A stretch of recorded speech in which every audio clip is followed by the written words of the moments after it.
All right, hello. Welcome back to another episode of who knows what this is, Rock Smiter Rising, whatever. Um, my name is Kimball Roundy. Again, I have a question for you based on some, what would you call it, world events that are going on right now. So I just saw a video. Um, if I was better at this, I'd be playing the video for you and showing you. But the video essentially postulates that there is a coming false flag event in the Black Sea. And this might just like get my video ghosted. Not that anybody's going to be watching at 11 o'clock at night anyway. But you might see this tomorrow and it is worth the time. So take a minute and watch this and answer the question in the comments. Who are you in this scenario? So what happens? Apparently, the powers that be that will remain unnamed as far as who they might be are looking for World War III, right? We all know what's going on, all the stuff that's coming out with Netflix and videos about Civil War here in America, etc. Apparently, there is some kind of plan or war, rumor of war that Russia's going to attack us in the Black Sea, and then we're going to retaliate, and they're going to retaliate, and they're going to retaliate, and then within 1 hour there will be 3,000 nuclear warheads launched, taking out every major city in all of Europe and all of the United States, probably Canada, maybe Australia, who knows where. So, if that wasn't so far in line with like the book of Revelations and other, book of Isaiah with the Sodom and Gomorrah destruction coming to all of Babylon being every city in the world, I wouldn't be all that concerned about it. But given that I saw that today, I was like, you know what? I want to ask people a question. And that question is, would you have a place to go if you heard, national alert go off that says there's nuclear warheads inbound? No, this is not a test, right? They shot them. They're coming. Would you have anywhere to go? Like legit, think about it. Right now, boop, boop, going off. What would you do? Would you try and go? Would you shelter in place? Are you prepared to go somewhere? Do you have a bug out? Are you already bugged out because you've seen what's going on? Like, that's the question. Do you have a place to go? Okay. The other question is, do you want one? Or would you want one? Because depending on where the bombs land, I might have a place for you to go, depending on how close you are to where I live, and or there might be other farmers or other people around that might have a place for you to go. And so it's one of those, did it happen today? No. But have they shown us their hand repeatedly? Yes, of course. And so it's one of those things that they do. They tell us what they're going to do before they do it. Well, this is legit, like people in Russia talking about this scenario unfolding. And so I want to legit talk to you and have you literally have a conversation down in the comments. Which of these types of people that I'm about to review are you in this scenario, right? Do you have a place to go? If there were nuclear warheads in the sky, and I don't know how long that would take for them to get here with the supersonic missiles and whatever they have, 30 minutes, an hour, depending on where you are, could you pack up and in an hour be somewhere protected from that? Right? I want you to think this through and actually put yourself in one of these categories, okay? And if you don't fall in one of these categories, then there's the seventh. What category do you fall in? Are you the widow or Elijah? Are you going to shelter in place in that scenario and just you've got enough faith and or God just he says, I got you. You don't need to flee. You don't need to run. You don't need to do anything. I got you. Settle down. Your bread's going to last forever. Your food storage, the faith that you have exhibited, your righteous exercise of your moral agency has prepared you for a scenario where you can just shelter in place. Fantastic. I want to know that. That's a very awesome position to be in, right? Are you Lehi? Right? Well, what does that mean? Who's Lehi? Well, Lehi's a version, if you will, of the rich young ruler, right? But he's not the version that Jesus talks about in Mark 10, okay? In Mark 10, Jesus tells a parable, or rather, a rich young ruler runs up to him, kneels down, prays, and says, Master, what should I do to inherit eternal life? And what does Jesus say? Do you remember? Have you read it? Mark 10. Open it up. Read it. What does he say? He says to him, follow the commandments. You know the commandments. Do this, do this, do this, do this. And what does the ruler say? The ruler says, I've done all of that since my youth, I think. I'm paraphrasing. I'm not reading it in front of me. He says, I've done that. And, all right, I think of it like the way I read scripture, okay? This rich young ruler is clearly a faithful servant. Like he's clearly faithful because he runs up to Jesus, he recognizes him, he kneels before him, and he says, what do I need to do? And then Jesus is like, you just got to do these things. And the guy's like, awesome. Checking it off the list, dude. I've done it. I have been faithful to the law. I have followed all the commandments. I've done all of that since my youth, and I've been really successful. And Jesus says, cool, there's just one thing left. Sell all you have and give to the poor, and come follow me. And what does the rich young ruler choose? Does he do it? No. He goes away sorrowing, for he had many possessions. Okay? Are you in a scenario where you have many possessions that you wouldn't want to leave behind? Right? In this scenario, that's absurd, right? Because they're literally going to end up smoldered and in flames. So there's nothing that you're leaving behind. It will be gone, right? So whatever you can't just take with you and go is going to be gone, okay? So the rich young ruler, he walks away from Jesus after being faithful his whole life. He sees the Savior. He has an opportunity to ask him this question, and then he walks away because of his stuff. Don't be that guy, okay? Now, this rich young ruler walks away. Jesus turns, he's like, wow, that's what it's going to be like for anybody who relies on their riches to get them through what's coming, right? Relies on the riches to get them into heaven, right? I would say if you're relying on your riches to get you through something like 3,000 nuclear warheads being launched in 1 hour on every major city in America and Europe, your riches aren't going to save you from that, right? There's only one who can save you from something like that, right? So have you turned to him? Are you looking to him to look for a scenario like that could maybe happen? I don't know. Lehi did something different, okay? Lehi was a prophet in 600 BC, and Lehi found out prior to Jerusalem being destroyed, he was listening to the prophets, listening to Jeremiah and other prophets, and he found out that Jerusalem is going to be destroyed. Ahead of time. He heard news like I'm sharing with you that they said they're going to launch 3,000 nuclear warheads on every major city in 1 hour. Okay? And so he was like, screw that, I'm out. And he left Jerusalem prior to the destruction. Okay? He was just a dad at the time, listening to the prophets, packs up his family.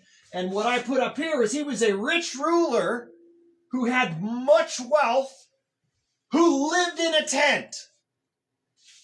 Okay? Because when he was told you're going to have to go through the eye of the needle, like Jesus says in Mark 10, every rich person, I believe, is going to have to go through the eye of the needle in order to get into heaven. Do you know what that means?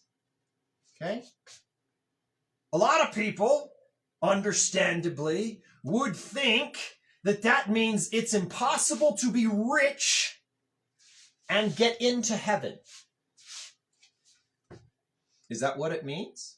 Is that what he meant when he said that? Okay. I'm not Jesus. I don't know. But what I have heard is an ancient Hebrew or a portal or whatever it is in Jerusalem is called the eye of the needle. Right? So it's not that it's impossible for a camel to fit through the eye of a needle. It's that in order for a camel to go through the gate that is known as the eye of the needle, it has to strip itself of all of the stuff. Take off all of the bags and the things that are hanging on the camel, right? Because that's what camels were used for, was to carry stuff through the desert. Take off all of the stuff, all the adornments, all of the saddles, all of the things, and then get down on your knees. The camel has to get down on its knees and crawl through this tiny little gate. It's the only way to get in to the city. In this parable, heaven. Okay? So, what does that mean? To me, that means in one way or another, Jehovah, God, Jesus, is going to force you to humble yourself and admit all of the crap that you're worried about, your house, your car, your everything that is on your camel is going to have to go. Okay? Everything. Like, as if there was 3,000 missiles headed this way, you're not going to worry about loading up the camel. You're going to be jumping on going, yeehaw, let's go! To get through the eye of the needle, you got this much time. Okay? So, do you have somewhere to go is a big question. Number 2 is, what type of preparations have you done so far? Are you the widower Elijah and your preparations are faith? Wonderful. You are saved. You will be saved, just like they were. Okay? And it will be miraculous. I'm excited to hear the story. I hope I'm still around. Okay? Or are you Lehi? Are you a rich ruler who hears this and or who has been watching what's going on in the world, scratching your head saying, this don't make sense. All the rulers are wicked. All of the people in charge are criminals, and it don't make sense. That's what he was saying in Jerusalem in 600 BC. And then he took off, and then 13 years later, Jerusalem was destroyed. So are you Lehi? Living in a tent? Or maybe in a bus on your way to Bountiful? What does Bountiful mean?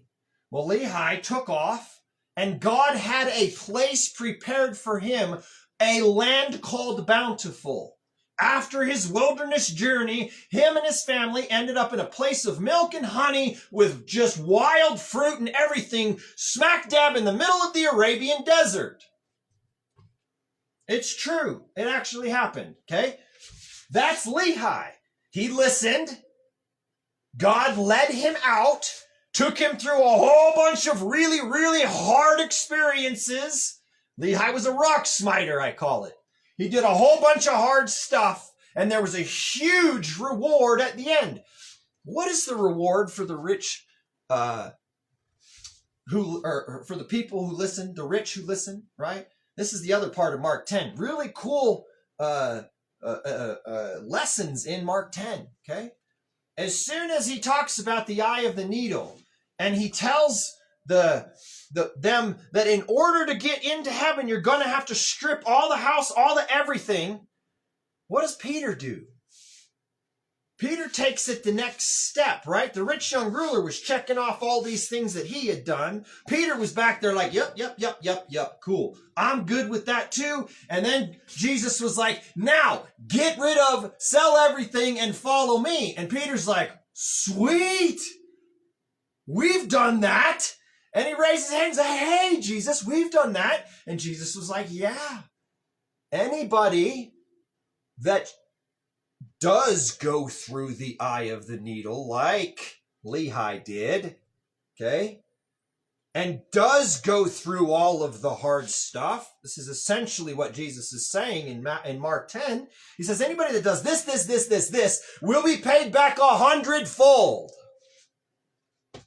So you're worried about leaving behind your stuff that's about to be burned, gone, dust. And instead, you have a land of bountiful waiting for you if you'll just listen to God and go through the hard Exodus experience so that you don't burn up with your stuff. Or maybe they don't actually burn up all the cities. Maybe this is just fear-mongering and saber-rattling that's designed to scare us. I'm not trying to scare you. I'm trying to make you think. Okay, there's another scripture in Isaiah that you should probably be aware of. Okay, I can't give you the exact reference. I would have to look it up. But essentially it goes like this. Beckon them with the hand to advance into the precincts of the elite. 740-ish to 700 BC, somewhere in there, a prophet named Isaiah said in Scripture, beckon them with the hand to advance into the precincts of the elite. What does that mean?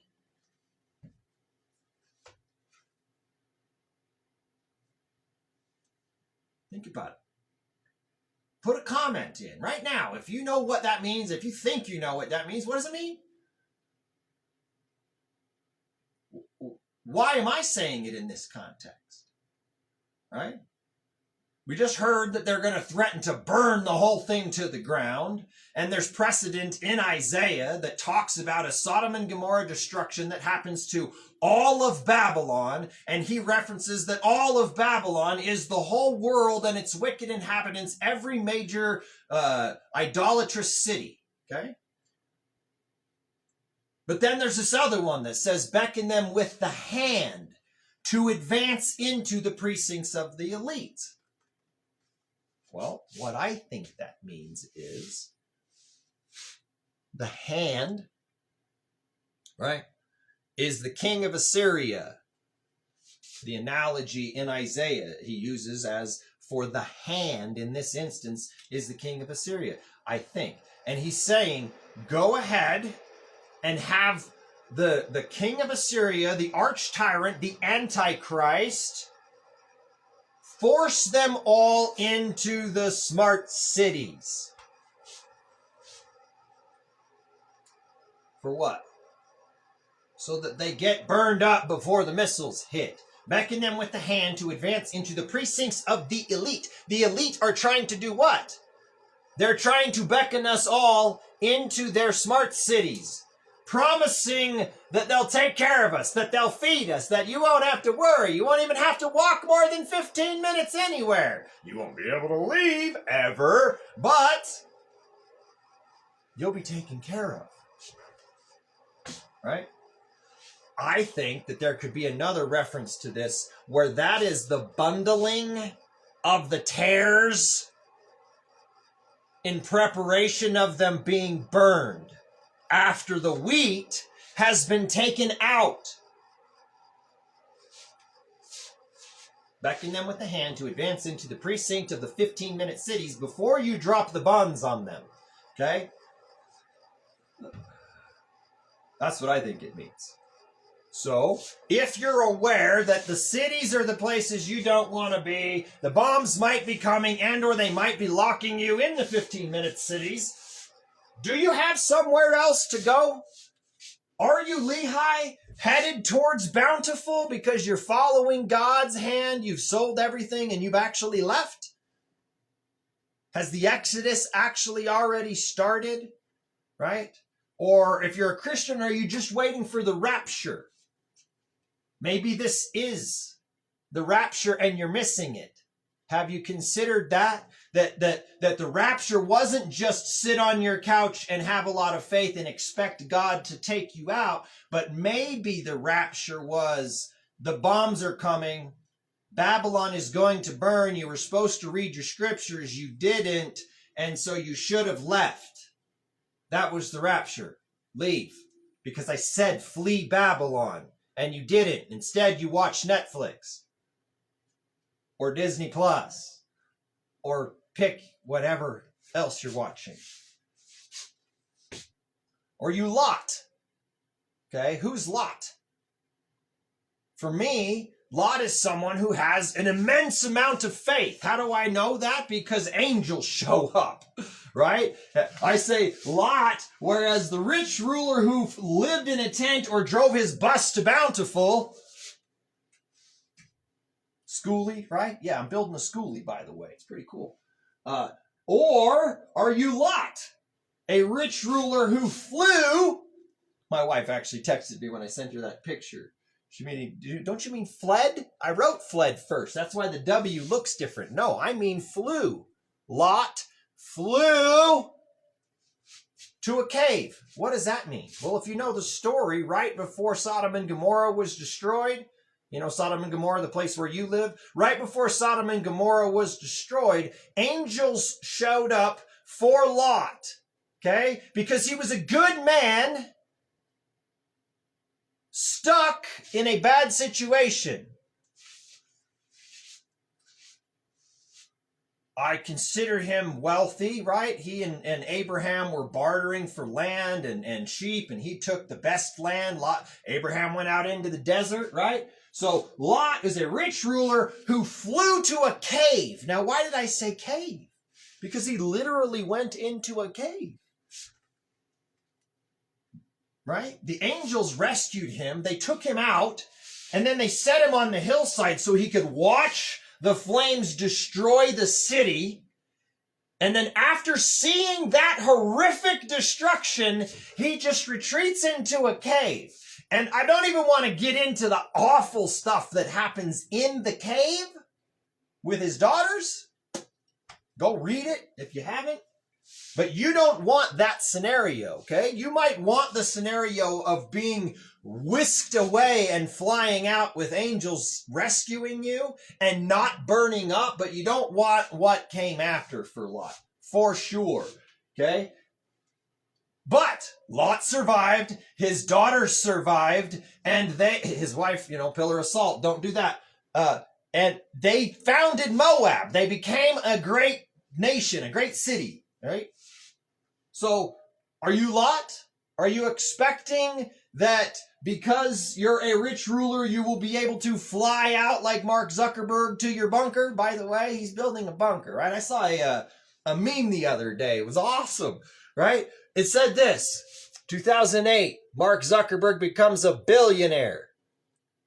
2009, Mark Zuckerberg doesn't build a bunker.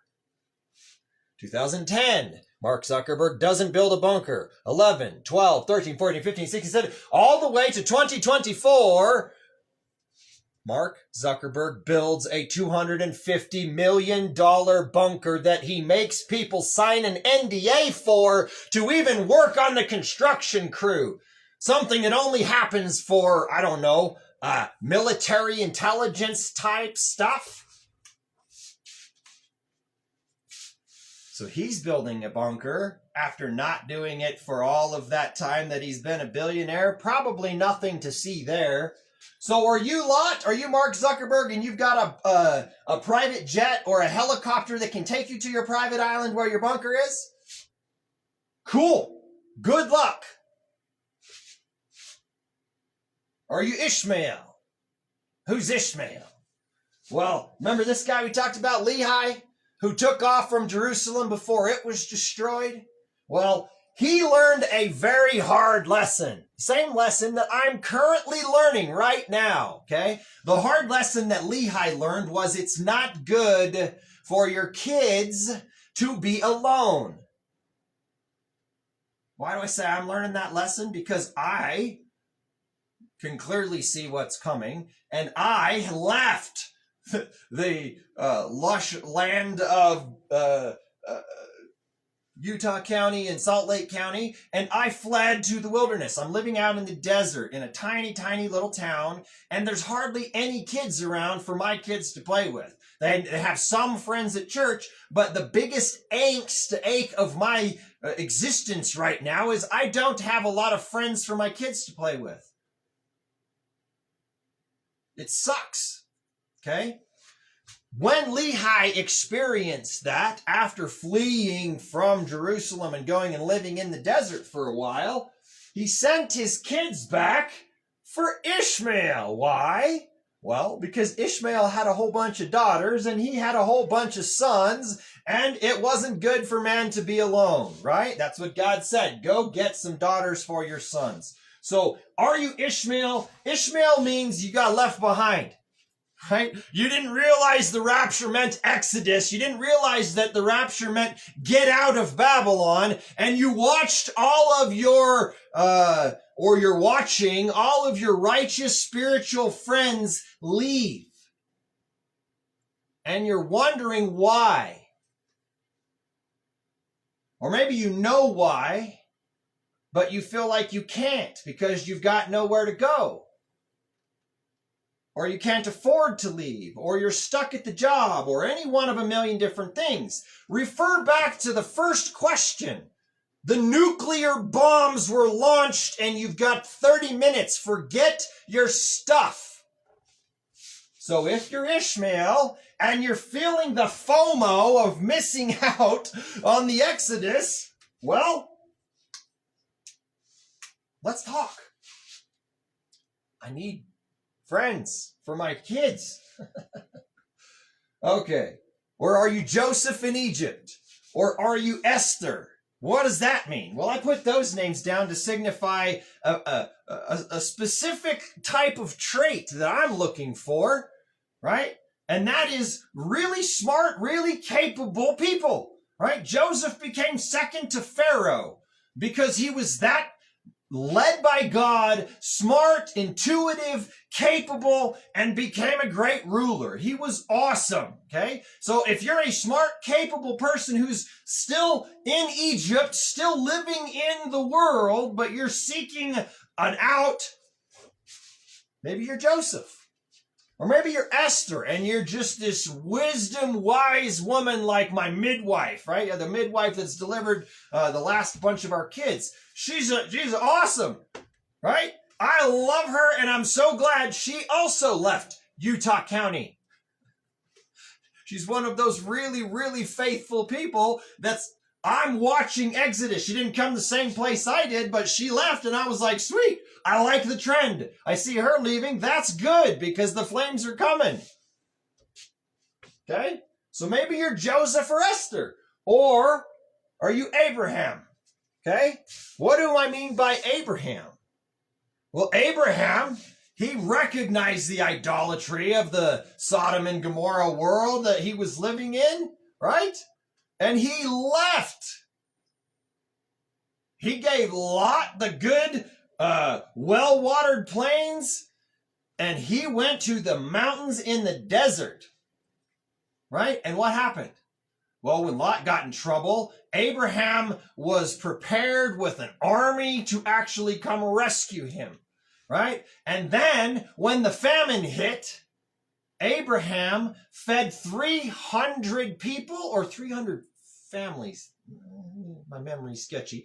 300 people or 300 families through the famine. So are you so prepared, so ready, and have been so listening to God for the last I don't know, few decades that all of the people around here haven't been listening to our prophets saying prepare, plant gardens, plant fruit trees, do all of those things, but instead you got drunk on your idolatry and got drunk on the internet and all of the TV screens and everything around you and decided, you know what? I don't need to prepare. Yeah, who needs to prepare? Or are you Abraham, who got out and prepared? I'm like an aspiring Labraham, right? I'm Lehi building a bus, trying to get to Bountiful, while hoping that once I get there, I can turn it into something that actually feeds 300 people, 300 families, and actually helps all of the people. That's what a place to go is all about. If you don't know what I mean by a place to go and don't know what any of this is, this was in 2005, I asked God what my why was for business. And he said a place to go for people who have nowhere else to go. Essentially a place for the widow and Elijah and Lot and Ishmael and Joseph. What does that mean? It means that since 2005, I've been talking to God saying, what should I do to build your kingdom? And he said, build a place to go. And I have done all sorts of stuff. I did a 2-hour video the other day talking about all the things I've lived through since 1998 to get to where we are here, where we're living on a place to go. For somebody, for some people. And I've got an idea for a model that I think can help all of these types of people work together to actually create and experience the Exodus prior to the Sodom and Gomorrah destruction that's prophesied to come by Isaiah. Okay? All things, this is according to Jesus' words himself, all things that Isaiah said have been and shall be. Meaning, Isaiah didn't just talk about what was happening back then, but he predicted the future, the end of the world. He also predicted the whole ending as well. Okay? I would study Isaiah like your life depends on it, because it might. Okay? So, who are you? Let me know in the comments. Now, what do I mean I think I have a plan? Here's my plan, okay? It has to do with this whole place to go sort of thing. It's something that I call a Liberty Cove, right? I'm trying to figure out, think of it like a matchmaking service, okay? I'm trying to take all of these people who either have something to offer or need something desperately, right? What did the widow need? She needed food desperately. She was down to her last meal for her son. I think it was son, or was it daughter? Last meal, and then they were going to lay down and die from the famine. But she had faith that when Elijah showed up, she gave him the last meal instead, and then her cruse, her oil, her flour never ran out and fed all of them through the famine, right? And so I'm hoping to be able to build food systems and a food forest and all kinds of stuff here in my land of Bountiful, my place to go, to be able to feed people that will be fleeing when they hear the sirens say the bombs are coming. I want to partner with Ishmael's and Joseph's and become the Abraham. All of us together, working together with my place to go, get ready to become the Abraham. To feed the 300. To be a shelter for people. To defend people. Whatever needs to happen to help people get through not just the bombs when they land, but the chaotic aftermath afterwards. Right? So the idea is create a matchmaking service, if you will, like a website, if you will. What I've called it so far is the Provident Living Marketplace, right? What does that mean? Well, I believe that self-reliance And the idea, the whole industry of self-reliance is a lie.